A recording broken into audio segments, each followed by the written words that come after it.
What Mark Zuckerberg would do if he wanted to escape debt and build long-term wealth. If Mark Zuckerberg found himself in debt today, he wouldn't panic, and he certainly wouldn't make emotional decisions. Throughout his journey building Facebook into Meta, Zuckerberg has consistently demonstrated a particular approach to problems that would apply directly to getting out of debt. He thinks systematically, moves fast, focuses on long-term value creation, and refuses to let short-term challenges derail his vision. Let's break down exactly what Zuckerberg would do if he needed to eliminate debt and build financial freedom based on principles he shared in interviews, his approach to business, and the philosophy that's guided his decisions for nearly 2 decades. Step 1 is to face reality with complete transparency. Zuckerberg is famous for his commitment to radical transparency within Facebook's early culture. He would start by getting absolutely clear on the numbers. Every dollar owed, every interest rate, every minimum payment, every due date. He'd likely create a spreadsheet or use software to map out the complete picture, because you cannot solve a problem you haven't fully defined. In his 2017 Harvard commencement speech, Zuckerberg talked about purpose coming from creating clarity in your life. Financial clarity is the foundation. He wouldn't hide from creditors or avoid looking at bank statements. He'd confront the situation head-on, knowing that transparency eliminates the anxiety that comes from uncertainty. This isn't about shame or judgment. It's about data. Zuckerberg has always been data-driven, and your debt is just data that needs to be processed and acted upon. Step 2 would be to optimize ruthlessly for efficiency. When Facebook was struggling to monetize in its early years, Zuckerberg didn't just work harder, he worked smarter. He'd apply this same principle to debt elimination by immediately cutting every expense that doesn't contribute to either basic survival or income generation. Zuckerberg famously wore the same gray t-shirt every day to eliminate decision fatigue and focus mental energy on what matters. He'd look at debt the same way. What subscriptions can be canceled today? What luxury purchases can wait? What lifestyle inflation has crept in that serves ego rather than value?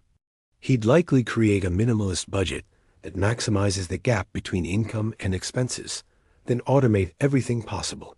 Set up automatic payments for debt. Automate savings. Remove friction from the system. Zuckerberg built Facebook's growth engine on removing friction for users, and he'd apply that same principle to his financial life. Every dollar saved is a dollar that can attack the debt. Step 3 is to increase income aggressively while maintaining focus. Zuckerberg didn't just defend Facebook's position. He constantly pushed into new territories, acquiring Instagram and WhatsApp, launching new features, expanding globally. If he were in debt, he wouldn't just focus on cutting expenses. He'd simultaneously work to increase his earning power.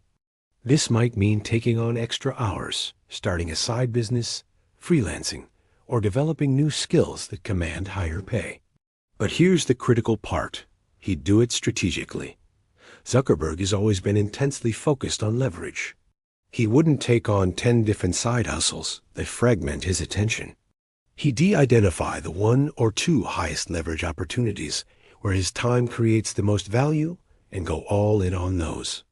Maybe that's asking for a raise by documenting his value at work. Maybe it's learning a high-income skill like coding, sales, or digital marketing. Maybe it's starting a small online business that can scale. Whatever the path, it would be chosen based on return on time invested, and he'd decommit to it with the same intensity he brought to building Facebook in those Harvard dorm room days. Step 4 would be to think in systems, not goals. Zuckerberg has repeatedly emphasized building systems and processes over chasing arbitrary targets. He wouldn't just say, "I want to be debt-free." He'd build a system that makes debt freedom inevitable. This means creating forcing functions that make good behavior automatic. Perhaps that's automatically transferring a specific percentage of every paycheck to debt payment before he even sees the money.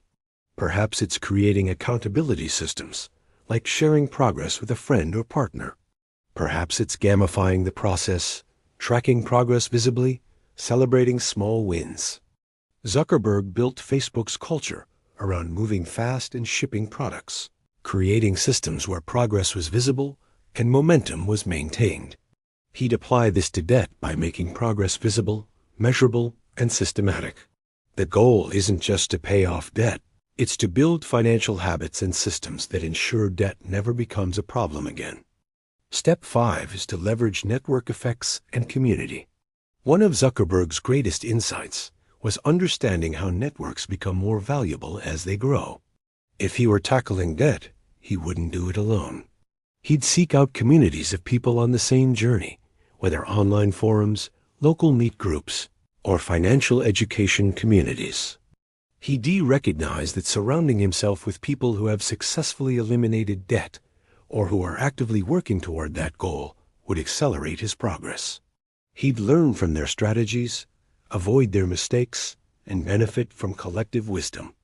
Zuckerberg built a company predicated on the idea that connecting people creates value, and he'd apply that same principle to his financial journey. This might also mean being vulnerable enough to talk about debt with trusted friends or family, eliminating the shame and isolation that often keeps people trapped in financial problems. Step 6 would be to maintain a long-term perspective while executing daily. Zuckerberg is famous for thinking in decades, not quarters. Even when Facebook faced existential threats or short-term setbacks, he kept his eyes on the long-term vision. If dealing with debt, he'd remind himself daily that this is temporary, that the actions he's taking now are building toward long-term financial freedom and wealth creation. He wouldn't get discouraged by how long the journey might take. Instead, he'd focus on the compounding effect of consistent action. Pay an extra $50 toward debt this month, and that's $50 not accruing interest next month. That compounds. Learn a new skill this quarter, and that might lead to a $10,000 raise that accelerates everything. That compounds. Zuckerberg understands compound effects better than almost anyone, having built a platform where every new user made the platform more valuable for every existing user. He'd see debt elimination the same way, where every right decision compounds into faster progress. Step 7 is to learn continuously and iterate. Zuckerberg famously created a culture at Facebook where iteration was constant. Move fast and break things was the original motto. If something wasn't working in his debt elimination strategy, he'd change it immediately. Not getting traction with a side hustle? Pivot to something else. Found a better method for budgeting? Switch to it. Discovered a debt consolidation strategy that lowers interest rates? Implement it now. He wouldn't be dogmatic about any particular approach. He'd test, measure, learn, and adjust. This also means educating himself constantly.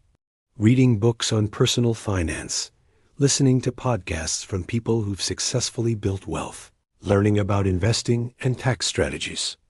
Zuckerberg taught himself programming, multiple languages, and countless business skills through sheer commitment to learning. He'd approach financial education with the same intensity. The final insight is perhaps the most important. Zuckerberg would view debt not as a permanent condition, but as a problem to be solved on the path to something bigger. He's always been mission-driven, building Facebook with the stated mission of connecting the world. If he were in debt, he'd frame debt elimination as step 1 in a larger mission of achieving financial independence, building wealth that creates options, and ultimately having the resources to make a meaningful impact. Debt would be the obstacle to clear, not the definition of his identity. He'd maintain his sense of purpose and possibility, even while executing the mundane daily work of budgeting, cutting expenses, and increasing income.